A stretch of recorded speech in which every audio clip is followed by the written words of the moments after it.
Miguel Cervantes is one of the greatest authors of world history in Spanish.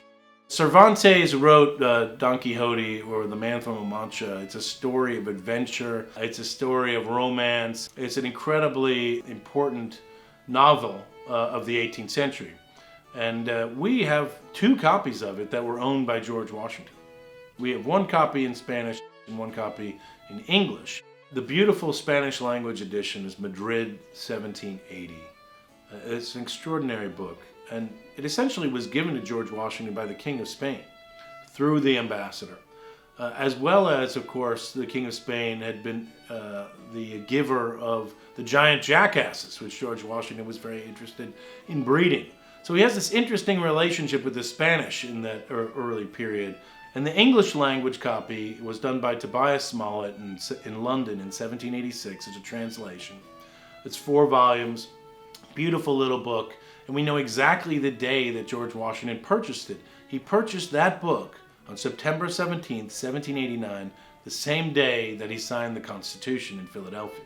We know why he bought it because a few months after returning to Mount Vernon from Philadelphia, from the Constitutional Convention, he receives a letter from the Spanish ambassador. And the Spanish ambassador writes, "Your Excellency, I enclose for you the finest edition of Don Quixote ever made. I remember when we were together at Dr. Franklin's house at Philadelphia, Benjamin Franklin's house, that you had mentioned you didn't know the great Cervantes. And here is this edition, all from the best materials, all from Spain. I only wish it was in English so you could enjoy it more." But George Washington had already gone on and bought his own English language version of the great book. Well, I think Washington must have enjoyed it. He begins citing it, or not citing it, but using the names of characters from it in his letters after he receives it.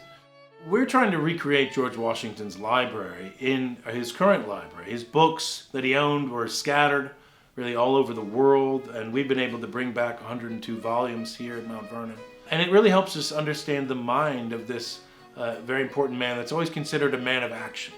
In fact, Washington was a great reader and a great advocate for reading, but he was self-educated. So his library really represents a way into that mind because he builds it over time. He's adding books like he adds Don Quixote throughout his life, as he needs them or as he feels like he needs to own them.